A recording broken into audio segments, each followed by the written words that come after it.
Yeah. Look, A side is Lopez, right? A side, he's got the belts, and when you put them together with any other lightweight in the division, he's got the belts. So if you've got the belts, you're the A side. Doesn't matter Exactly. how big your social media is, like Ryan Gus said. Doesn't matter how many 14 or 13-year-old little boys and girls follow you. It doesn't really matter. I mean, it doesn't matter, mate. It's who's got the belts, who's the man of the division. When the real boxing critics and media look at the division, who do they say is the A side? But then again, who can fill out the arena at this stage? In the part of the world that we are right now, where Yeah. you can't fill out arenas. Kambosos can. Who's the mandatory Kambosos. number one? Who's mandatory number one to the belt? The only mandatory to the belt, Kambosos, and Lee Selby is the number one in the WBO. Obviously, the ratings are going to change now, so I really should be the number one in the WBO as well. So that's two number one world ratings.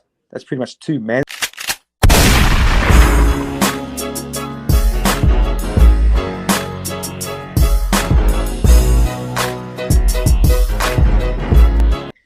Your jab can take you around the world. And my jab is second to none. I've got a very good jab. And not only just a normal straight shooting jab. This jab will come from different angles, different awkward angles, from the upside, the inside, shoot to the body. It's just an awkward jab and a fast, aggressive jab that puts a lot of fighters off. And I know Lee Selby didn't expect, the power and the speed that the jab was going to come at him. He was rocking his head back like crazy. Yeah. And that's one of the huge attributes in my game. Not only the pressure, but the amount of shots I throw, the precision that I throw shots, the combinations. I'm a very good counter puncher. People think I'm just come forward and come into brawl, but I got a very good boxing IQ. I've got a very good vision, great feet.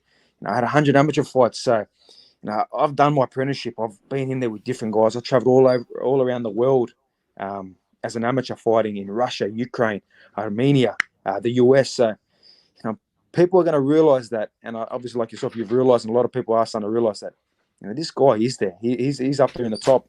And when we compare the lightweights between, the top four that they always say is Lopez, and you continually say Davis, Garcia, and Devin Haney. Well, look, Davis is gone back to 130. Who knows what he's doing?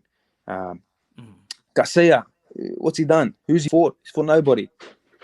And then you go to Haney. Haney hasn't fought anyone either. Gifted a title. So when you put the resume, I truly believe that, Lopez is the man, and I deserve to be the number one where I'm at right now.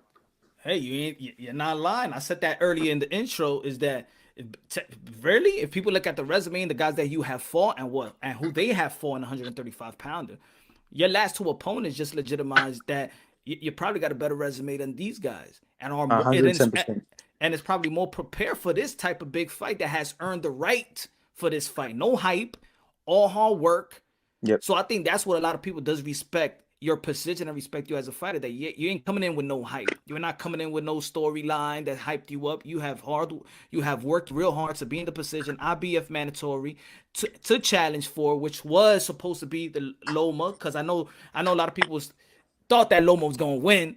So a lot of talk was Kambosos and Loma, but now has become Teofimo Lopez and Kambosos. And to be honest, I'm happy that it's Lopez, because styles-wise, and if you go back on some interviews before they had fought, and I was getting asked the same question: who do you think is going to win, and who do you want to actually fight? Personally, I was saying Lopez.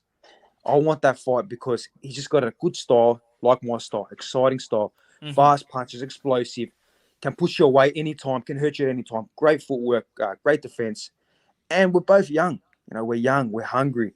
We're two lions that are going to come and fight. So now you imagine that in front of 50, 60,000 people. It's massive, man. It's massive. And everything is moving nice. And it's the fight I want. Look, Garcia, he's talking about Lopez. He mentioned his name. He goes, yeah, that's a fight we can do later down the track. Haney, he talks a little bit, then he says down the track. Davis, down the track. He wants to be the ace or whatever, right? I'm the only guy saying, Lopez, I want you. Straight after my Selby fight, I'm calling him out. I called him out a million times. I don't fear nobody, and I've gone into the backyards of former world champions. I've been in with former world champions inspiring. I've been in with legendary fighters inspiring. So, Lopez does not scare me one bit. I got no fear, and I feel Lomachenko did have a lot of fear in that fight. One thing that the fighter I am, I'm ferocious. Doesn't matter who's in front of me.